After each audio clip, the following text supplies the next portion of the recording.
l'humanité par le missionnaire Ewald Franck.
Dieu et son plan pour l'humanité.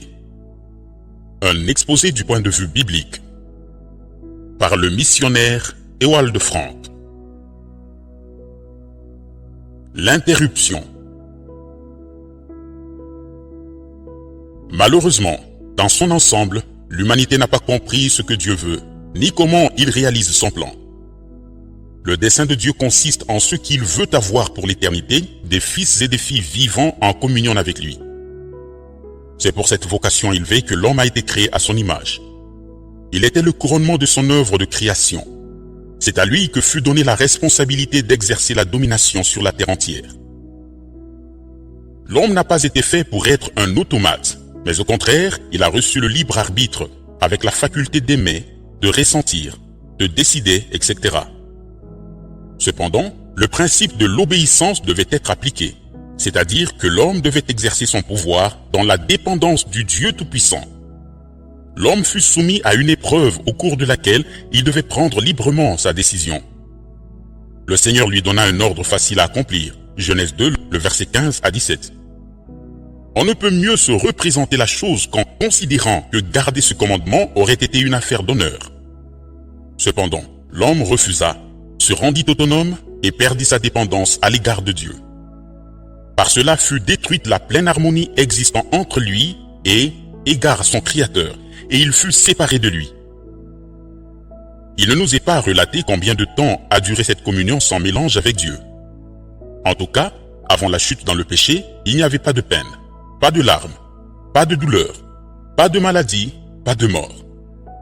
C'est parce que nous avons été destinés à vivre sans l'accompagnement de tous ces phénomènes que nous aspirons à être replacés dans notre état originel. Selon Ésaïe 14, le verset 12 à 15, il y eut premièrement un archange qui s'éleva contre Dieu, et c'est à cause de cela qu'il fut précipité loin de la présence de Dieu. Conformément à Ézéchiel 28, le verset 13, il se trouvait en Éden, le jardin de Dieu. Après s'être détaché de Dieu, il essaya de dresser les hommes contre Dieu afin de les séparer de lui.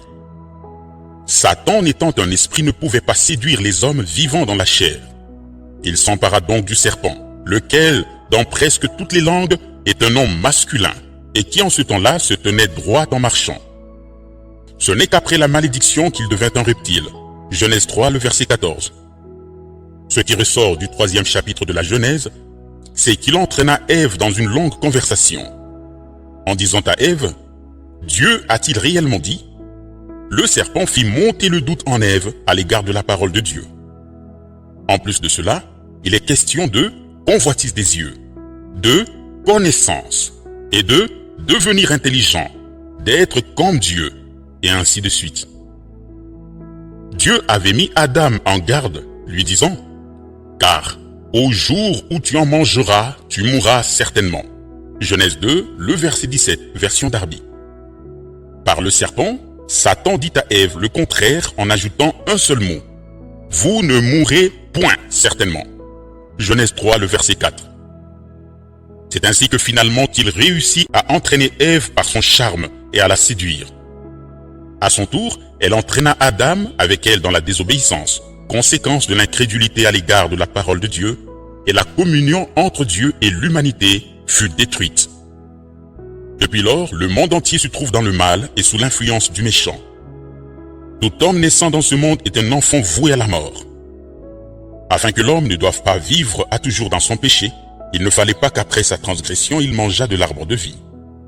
C'est la raison pour laquelle Dieu l'expulsa du paradis.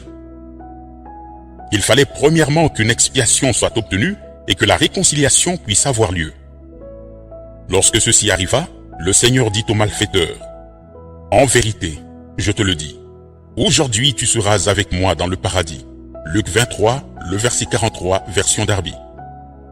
En naissant dans ce monde, tout homme est séparé de Dieu. Chacun de nous agit et réagit comme le firent Adam et Ève. Nous nous sommes rendus coupables devant Dieu et nous avons besoin du salut. Les pratiques religieuses que l'on accomplit par crainte de la punition de Dieu ne peuvent pas nous couvrir davantage que le firent pour Adam et Ève les feuilles de figuier. Ainsi, tout être humain se trouve encore aujourd'hui devant Dieu dans la même position qu'il trouva les premiers êtres humains après qu'ils eurent transgressé sa parole. Dans les 2 premiers millénaires, il y eut quelques personnes auxquelles Dieu se révéla individuellement, comme par exemple Enoch, Noé, Abraham. L'humanité suivait son propre chemin et honorait toutes sortes de dieux. Du temps de Moïse, Dieu choisit le peuple d'Israël. Dieu donna la législation et les différents sacrifices qui devaient être présentés furent disposés. Ces sacrifices ne pouvaient pas opérer une réconciliation définitive, mais ne faisaient que couvrir les transgressions. Ils étaient une indication de la venue de l'agneau de Dieu qui allait mourir pour les péchés du monde et enlever le mur de séparation entre Dieu et les hommes. La loi était nécessaire, car ce n'est que par elle que vient la connaissance du péché. Romains 3, le verset 20. L'Esprit de Dieu nous convainc de pécher en vertu des ordres et des interdictions que nous ne pouvons pas observer, mais qu'au contraire, nous transgressons. Ce n'est que de cette manière que nous reconnaissons notre culpabilité à l'égard de Dieu et la nécessité du salut.